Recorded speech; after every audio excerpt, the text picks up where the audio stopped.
Hey guys, I'm taking a little bit of a break from my luxury content because I was actually requested to share just a couple of my experiences that I've personally had with, racism in this country and others.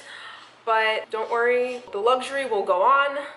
But what I do want to express with this video is that it's not just about the police. I think that what we have to illustrate is that there is just a grand tapestry of things that we need to fix as a society.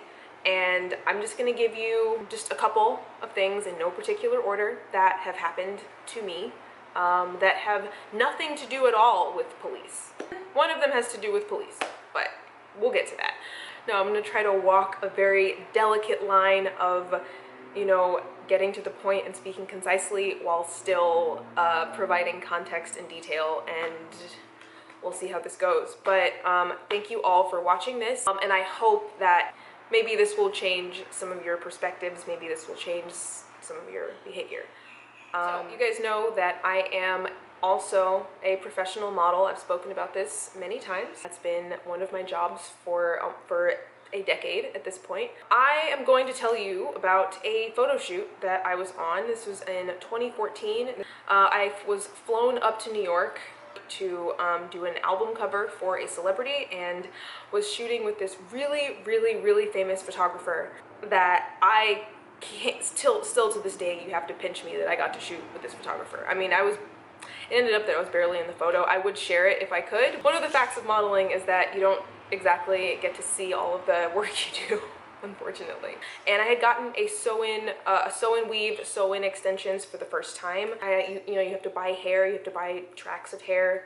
Please don't make me explain this part. It's not really that relevant to the story. I mean, I guess it is. Anyways, but I had bought this hair, and one thing that some of you may not realize with buying hair for extensions is that I have a preference. I like my extensions, my hairstyles to look natural. I don't want them to look like I'm wearing someone else's hair.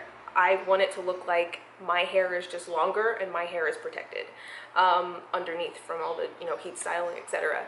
So I bought this hair that was so perfect. It blended into my hair seamlessly. So I was so happy that I had found this hair.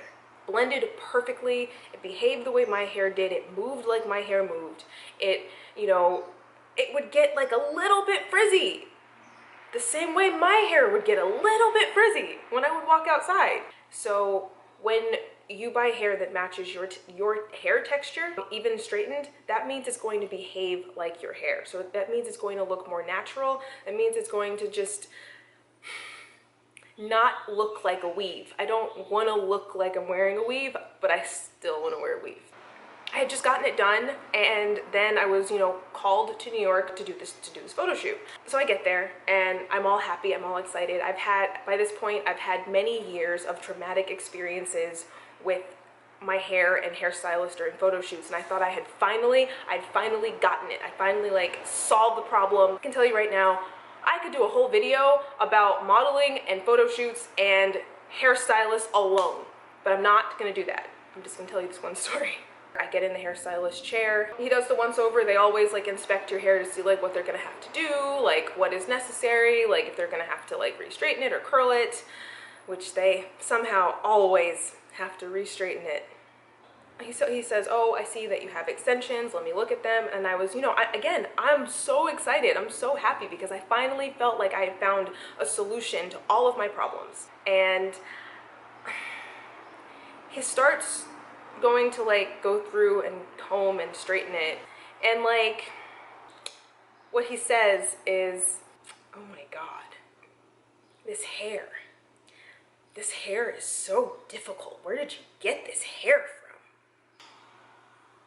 He held it, he made faces, he looked at it like it was disgusting, like it was inferior, like it was poor quality.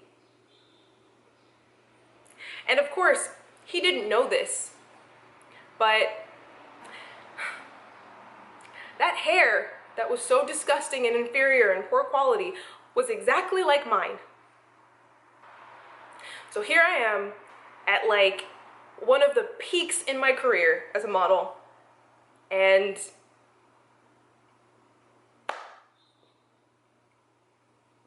I'm told that my hair is disgusting. Now, I don't remember what I said. One thing about modeling is that, like, that is an industry where you definitely are not allowed to speak up. That shouldn't surprise you at this point.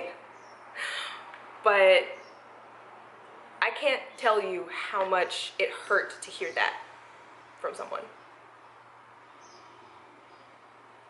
It hurt.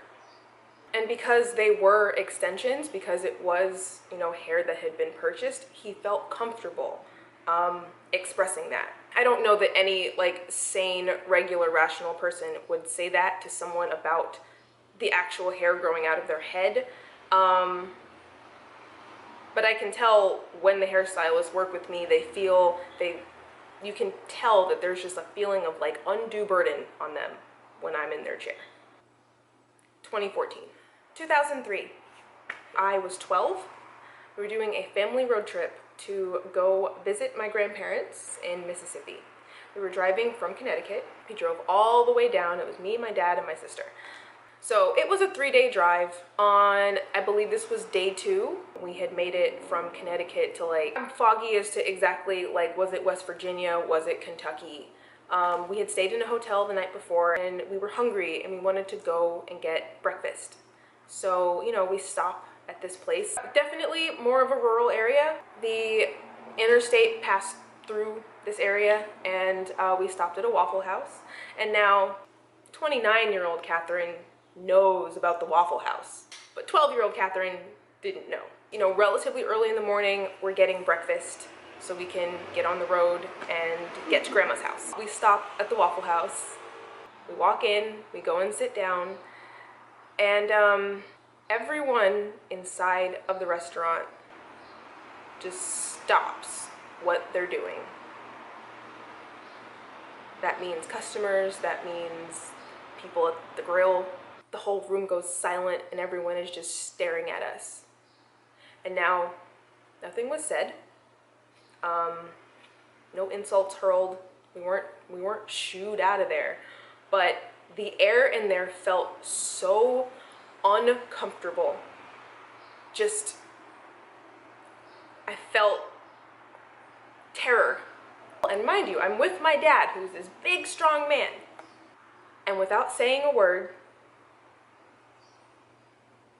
we get up, out of the booth, get back in the car, we are silent, and it is hours before we find somewhere suitable to eat. –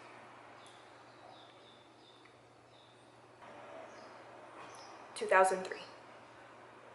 2006. I'm in high school, and number one, I noticed that the dress code is only enforced on me. I go to a mostly white school, very large. My graduating class was about 1,200 kids. 1,200, you heard that right. Somehow, the dress code is only enforced on me. If I wore a tank top like this received punishment because my shoulders were showing. Which, you know, that's the rule in some places, and if that's the rule, that's the rule, sure. Except that I would look around, and in a school of thousands of people, most of them white, I saw everyone else wearing this. But when I did it, I got detention.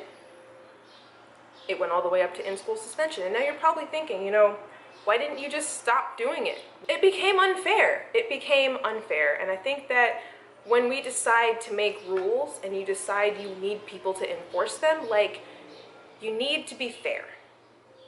And also, too, we're talking about a 15-year-old girl. Cut me some slack. Separate entry for 2006.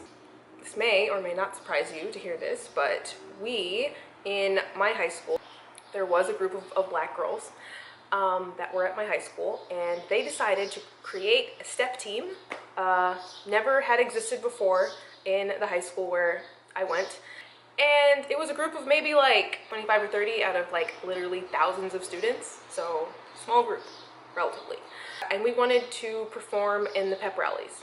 You know, you have the cheerleaders do their performances, there's dance teams, there's, you know, people with their flags doing flag things. So first and foremost, I want to mention about the cheerleaders. I mentioned that I got dress coded a lot for wearing this.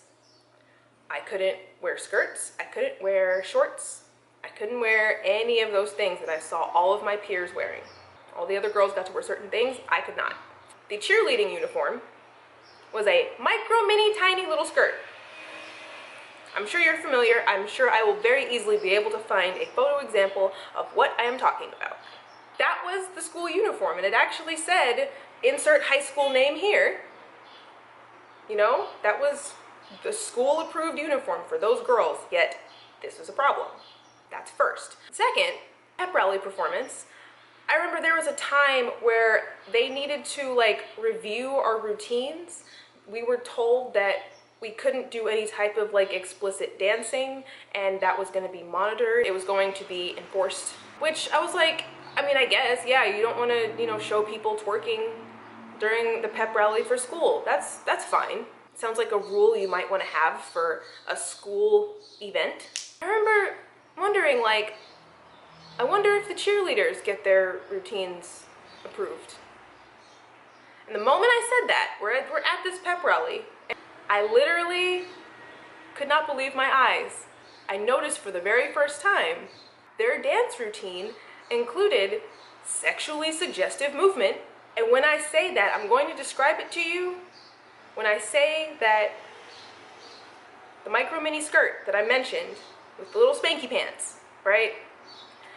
When I say that the football players had a line of chairs at the, you know, front row base of the gym, part of the routine, they lined up all together in a line and bent over in their tiny little skirts. And that was fine. Meanwhile, it's just assumed that our routine is going to be sexually suggestive. And they have to watch us to make sure that we don't do it. Our movement is policed. Our bodies are sexualized. Yet somehow, it is school appropriate for other people to bend over in front of a line of teenage boys. Also 2006. This was something that was requested by someone, and the question was, if you could go back to high school and bring something to the attention of your teachers, what would it be? 2007. I'm starting the school year in a new program, an AP program, because, you know, the end of the year before, I had decided that I really wanted to buckle down and really just throw my nose into the books to work harder, do better at school, get better grades, because my plan was I wanted to do as great as I could so I could go to the college of my choice. I had not been a part of this program previously and was entering it for the first time. It's the first day of school, we get into class, I find out that there was a summer reading book that they told everyone about in the previous school year. No one told me. There was a book that had to be read and an essay due about it where we had to, you know, answer some prompt. I went to my new teacher, I introduced myself, and I told her that no one told me about this. I'm gonna have to go get this book and read it. Can you give me more time? She said, no, I'm sorry, there's nothing I can do. This was before the time of Amazon overnight. This was before any of that. So my mom and we had to go, after she got home from work, we had to go find this book. I had to then read this book. And this is not a Game of Thrones, but it's it was like one of these, you know? It was one of these. I read the book in a night. I stayed up the entire night and had, or maybe 48 hours between buying the book for the first time, reading it, and showing up to class prepared to write an entire essay about this book. Now I want to remind you that every other kid in the class was given notice of the assignment, the opportunity to purchase the book. They had 3 months, the entire summer, to read it. And they knew that there was a paper coming. I had to do all of that in less than 48 hours. Essay time comes, and that essay was probably hot garbage. Probably. And I get my grade back, and my teacher pulls me aside. This is probably the second day of class, maybe. Pulls me aside and says, "You know, Catherine, I don't think this class is right for you. You still have time to drop it." This interferes with my entire plan. My plan, remember, was to do all AP, raise my GPA, potentially get college credit, because when you go through the AP process, you get extra college credits. I go home to my parents. I feel terrible. I'm dejected. I feel like I've failed. I feel like I'm not smart enough. I am just so broken up about this. I go to my parents, and my dad is furious. My dad is furious. He says to me, you are staying in that class. Damn it, you are staying in that class. You are intelligent, and you can do the work. I believe in you. You're going to stay in that class. You'll be just fine.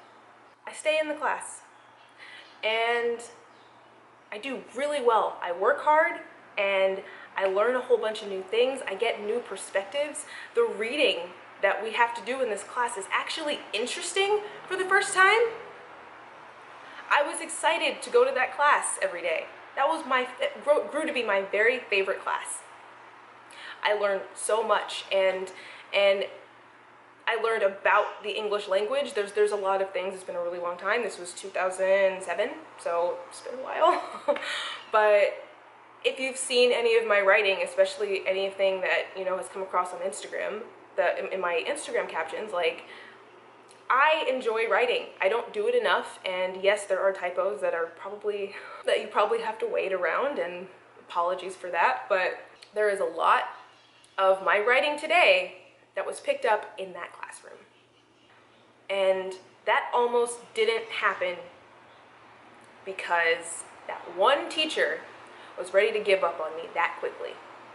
This woman, she was a fantastic teacher. I will give her that.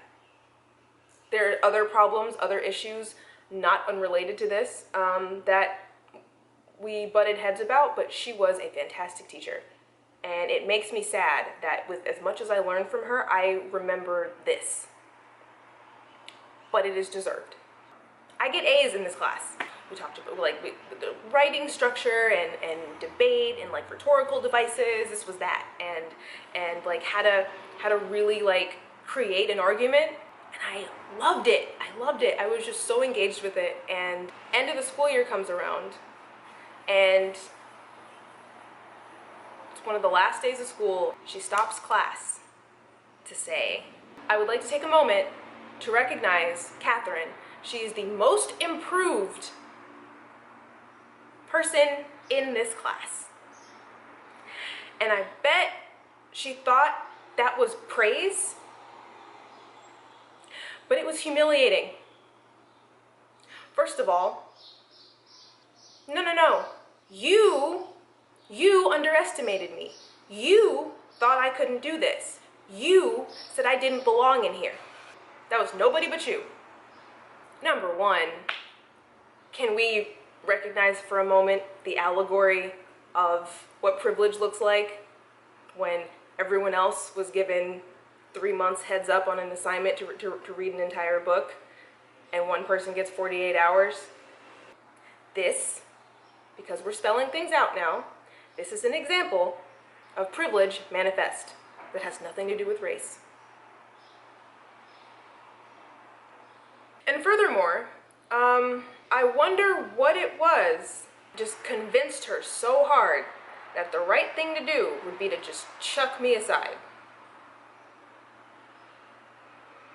Most of my writing I got in that classroom. Yet my teacher, for some reason, felt like I didn't belong in there.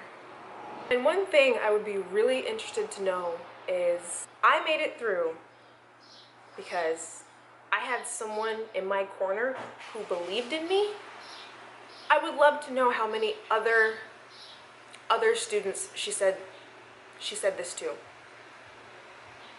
I would love to know if my evolution and transformation in her class that she witnessed, that she had a big part of,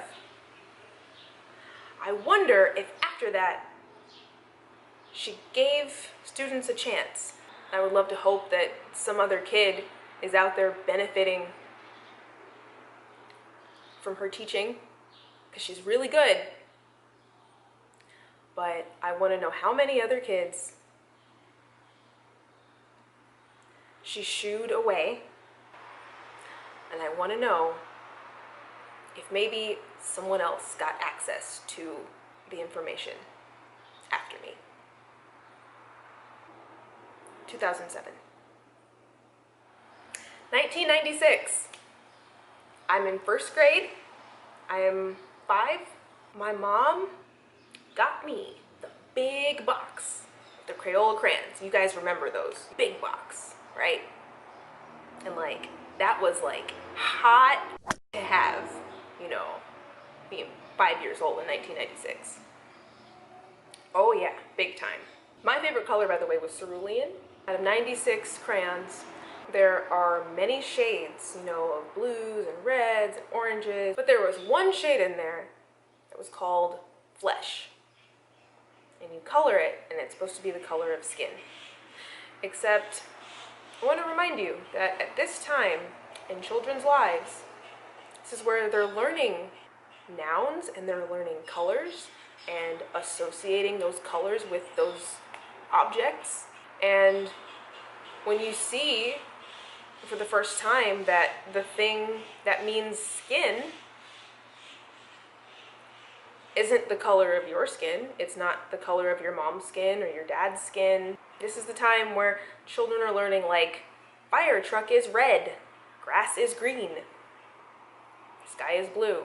Also learn internally that this flesh color is the color of other kids in your class, but not yours.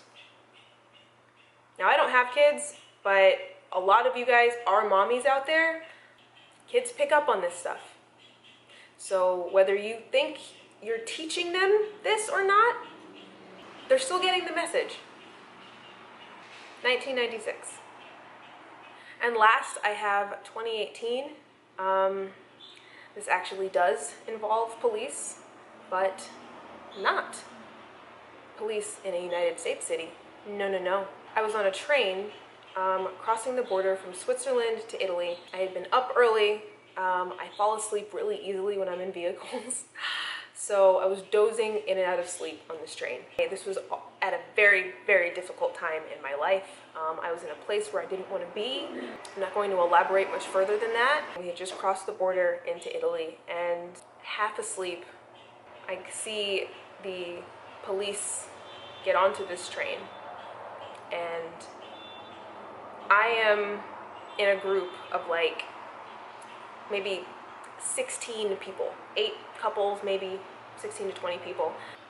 Of all of the people in the train car, I was the only black person, I think, on the train car. And remind you, I'm half asleep. I've been dozing in and out. I wake up, and all of a sudden, I see a man with a gun the size of my leg, and he's asking to see my passport. You know, I have it in my bag. I am a girl sleeping alone on a train. I'm dressed well, you know, I'm carrying my Belmont, wearing thousands of dollars in clothing and accessories, which I'm showing you doesn't matter. He asks to see my passport. I go in, I find my passport for him. He looks at it, sees name, nationality, etc., gives it back to me. Which, sure. But I noticed, like, was my passport the only passport checked in this entire train car? I was woken up by a man with a gun this big, asking to see my passport. Now, I wanted to know why mine. But do you think I'm gonna ask ask that of someone with a gun this big? Because I'm terrified. I asked the person that I'm with at that time, and I will tell you this, he lied to me. I asked, did they check anyone else's passport? And he said, oh yeah, they checked all of our passports. And because I was half asleep, I was like, I mean, okay, I guess. And come to find out later in the trip, someone that I was with on the trip, not, he noticed and he asked me about it. He asked me, I wonder why they only checked yours. And that's when I found out that I was lied to. And the person told me he lied to me to make me feel better. Which, sure. But it made me feel like I was crazy and paranoid. When in fact, the thing I'm seeing in front of my face is actually reality.